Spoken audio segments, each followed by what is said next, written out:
Bonjour, bien-aimés de l'Éternel, soyez bénis dans le nom de Jésus-Christ. Bienvenue à l'émission 5 astuces en 5 minutes pour apprendre la persévérance. Apprendre à persévérer, c'est notre thème de cette semaine et vraiment, je sais qu'au travers de cela, vous allez encore trouver des bons moyens pour persévérer, pour continuer dans la marche que vous avez choisie.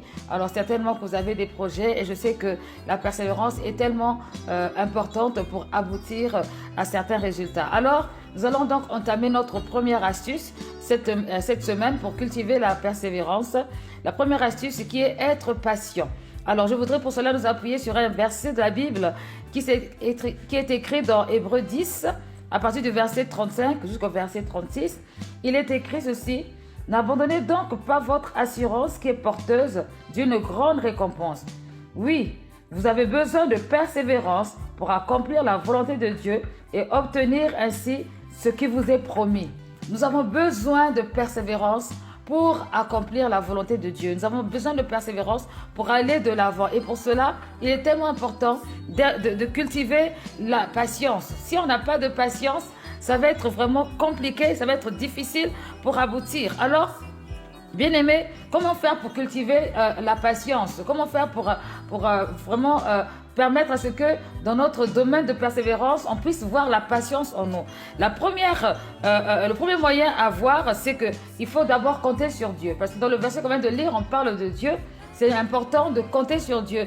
La Bible dit que c'est Dieu qui est notre créateur et c'est lui qui nous inspire tout ce que nous faisons. Certes que nous sommes intelligents, mais il vient aussi nous inspirer des choses et parfois il nous inspire des choses tellement grandioses qu'on ne sait pas par où commencer. Alors, plus c'est grand, plus il va falloir compter sur Dieu.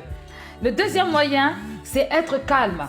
La Bible déclare que c'est dans le calme et la tranquillité que sera notre force. Ce n'est pas dans l'agitation. Le fait d'être calme permet de se fixer les idées, de cadrer ses idées et de pouvoir atteindre plus rapidement l'objectif. De ne pas être trop agité, de ne pas être trop dans tous ces états. C'est vraiment important de cultiver le calme et le calme va emmener une dimension de patience. Le troisième moyen, c'est éviter les comparaisons. Éviter les comparaisons parce que lorsqu'on voit peut-être que l'autre il est en train de faire le même projet qu'on a dans la vie, on a tendance à se dire peut-être qu'on est en retard ou peut-être qu'on n'est pas assez efficace. Oui, c'est vrai qu'on a toujours tendance à comparer, mais il faut le faire de façon intelligente. Il ne faut pas le faire de façon charnelle ou encore de façon automatique. Il faut éviter de faire des comparaisons entre l'incomparable. Par exemple, il faut vraiment aller dans un objectif d'observation pour savoir si ce que je veux comparer correspond réellement. Donc, généralement, quand on a une direction, une vision, il faut éviter des comparaisons superficielles. Le quatrième moyen, c'est utiliser chaque situation en son avantage. Être patient, c'est savoir utiliser chaque situation à son avantage. Même quand ça se passe mal, on peut tirer du bien de quelque chose qui s'est mal passé. Par exemple, tirer une leçon de sagesse ou encore prendre les choses avec positivité, se dire que peut-être que ce n'était pas la volonté de Dieu ou peut-être que ce n'était pas le moment de le faire.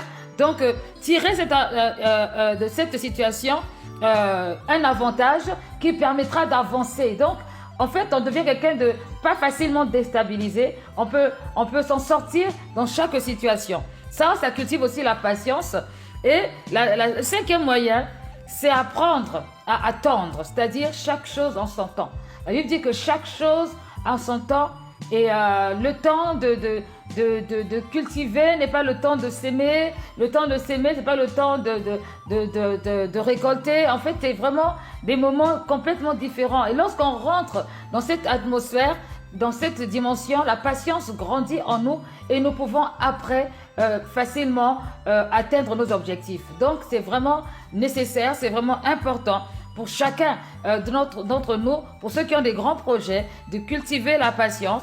Et la patience est une vertu qui emmène à la persévérance. Voilà, que le Seigneur nous bénisse et que la faveur de Dieu demeure sur vous tous.